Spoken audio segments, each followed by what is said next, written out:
And here are the current men's team standings. Arkansas with a 7-point lead over George Mason. University of North Carolina currently in third as we get ready for the men's 200 meters and UCLA's hopes, any hopes they might have, hanging on this 200-meter dash, the world record, the oldest one in the track and field books, Pietro Manea of Italy, Joe DeLoach of Houston with the collegiate record, and Lorenzo Daniel with the meet record. Gentry Bradley in lane 5 ran a great semifinal yesterday, as well as a great anchor leg in the 4x1. He's got to score high here if the Bruins will have any chance, Craig. A lot of pressure on Bradley, as I wouldn't call him the favorite in the race, even though he won his semifinal. Significantly slower than Rohsaan Griffin from LSU, who was very impressive in winning his semifinal.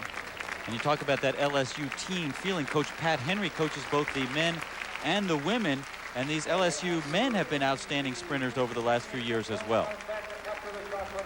And here's how the rest of the athletes will line up. Gentry Bradley in 5, Rohsaan Griffin in 4, but also Tony Wheeler of Clemson. He's a good one out in lane 6.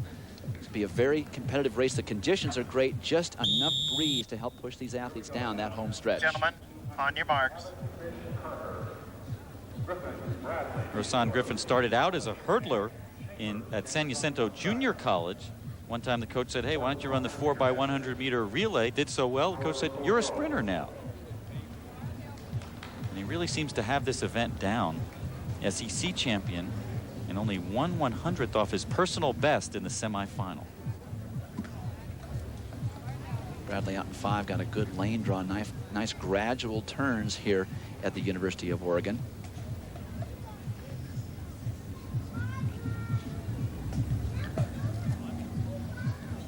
Set.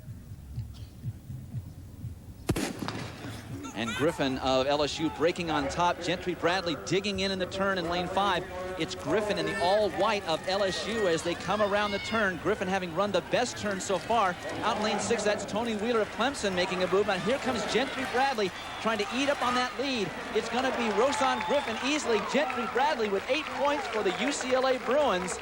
Unofficially 20.23 for Griffin. So what a consistent set of 200s he has run here at the NCAA championships, right close to his personal best. And that usually, Craig, means the athlete is ready for a breakthrough when they're able to run so close to their previous personal best. A legal win for Griffin, and he really did run just a beautiful race. Some credit to Bradley, though. He was locked in a real struggle for that second place finish, and he maintained his composure.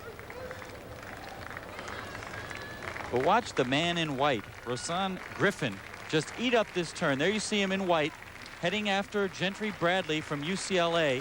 Notice the shoulder leaning into the turn. And look at the beautiful stride. He made an excellent transition from the first 100 to the second 100. You see Bradley struggling a little bit to stay inside of his lane. So much more relaxed is the man in white, Rohsaan Griffin. And he really does open up his stride in beautiful form as he goes towards the finish line. No breakdown at all. But watch how Bradley maintains his form through the tape for second place. And Gentry Bradley, no doubt, profiting from being on a team with Otto Bolden, but this was all Rohsaan Griffin's 200-meter race. Won the SEC championship, now adds the NCAA championship to his records. He was third at this meet last year, and the official results, Rohsaan Griffin 20.24 the victory. Bradley 8 points for UCLA in second. Tony Wheeler of Clemson in third. And we'll be back with more of the NCAA track and field championships right after this.